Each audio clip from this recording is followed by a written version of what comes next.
Bonjour à tous, bienvenue sur la chaîne Cuisine Maro. Aujourd'hui, une recette spéciale Ramadan, le slou ou le sfouf. Nous savons que durant ce mois sacré, nous avons besoin de beaucoup de vitamines et cette recette est là pour nous en apporter de par ses ingrédients bénéfiques. Donc, nous allons avoir besoin de 700 g de farine d'avoine. Traditionnellement, dans cette recette, nous utilisons de la farine de blé. J'ai voulu faire un slou santé pour cette année. Donc, j'ai pris de la farine d'avoine. Si vous n'avez pas de farine d'avoine, vous prenez des flocons d'avoine que vous faites torréfier légèrement à la poêle ou au four et que vous allez moudre. Donc ici, la farine a été, je l'ai fait revenir dans une poêle sur feu doux pour qu'elle cuise, pour qu'elle ne soit pas crue. Ici, j'ai 400 g de farine de millet, elle se vend toute prête. Moi, j'ai pris des graines que j'ai fait torréfier à la poêle ou au four, comme vous voulez, et que j'ai moulu.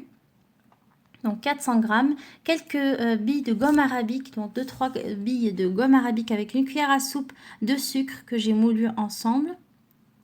Ici 2 cuillères à soupe de graines de fenouil, de la cannelle fraîche, 2 cuillères à soupe que je viens juste de moudre à l'instant, donc elle est encore fraîche.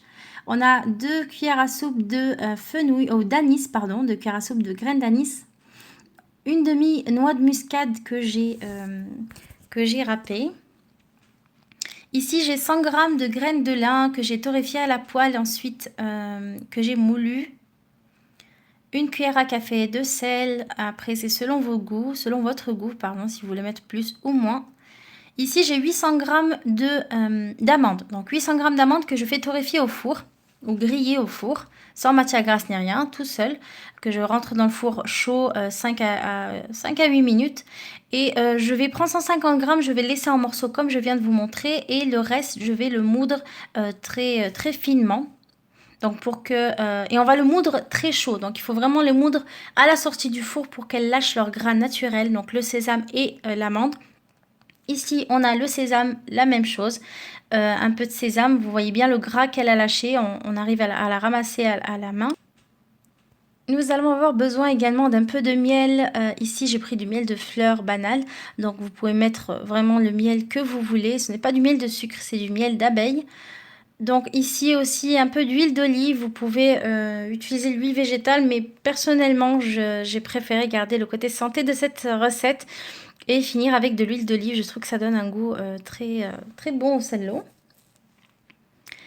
Donc dans un grand plat en terre cuite ou bien un grand saladier si vous avez, ou bien si vous avez divisé la portion un petit plat.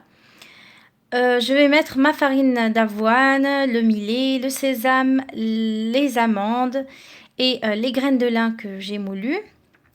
Je rajoute la cannelle, les graines d'anis, les graines de fenouil, la muscade, le sel et le sucre que l'on a moulu avec la gomme arabique.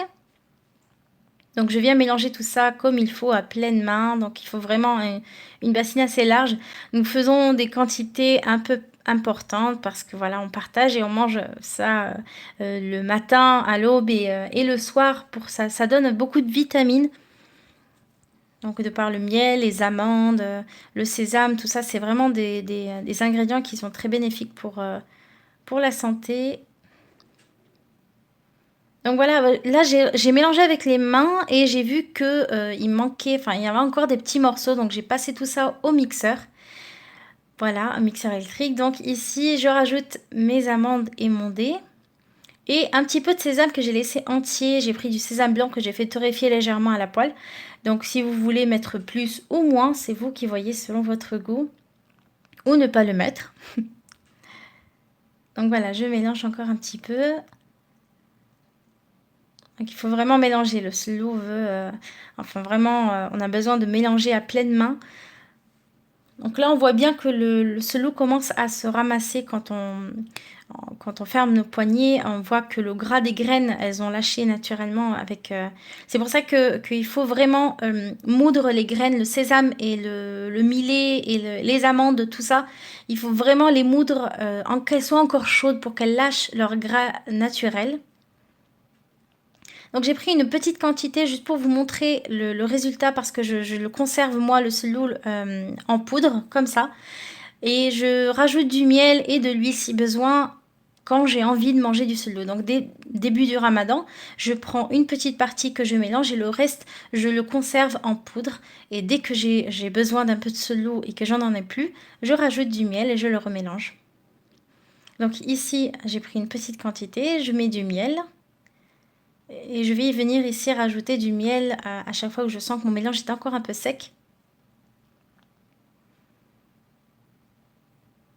Après ici, ça dépend de votre goût, si vous voulez le seloul un peu plus sucré ou moins sucré. Il faut quand même que ce soit un bon miel, hein, qu'on ait vraiment un seloul santé et non pas juste du sucre comme je vous ai fait sur une vidéo précédente pour les pâtisseries orientales. Ce n'est pas ce miel-là que j'utilise. J'utilise un miel, un vrai miel. Donc voilà le résultat de notre seloul au sfouf. C'est vraiment une recette qui apporte beaucoup de vitamines comme je vous ai dit précédemment et on en a vraiment besoin durant le mois de Ramadan. J'espère que cette recette vous a plu, vous pouvez l'essayer et diviser les proportions à votre guise. D'ici là, portez-vous bien et on se dit à une prochaine vidéo avec de nouvelles recettes. Merci d'avoir regardé notre vidéo. Si vous voulez visualiser la vidéo précédente, cliquez sur le plat juste en bas. Si vous voulez vous abonner sur le mortier, et n'oubliez pas de nous rejoindre sur notre page Facebook. À bientôt!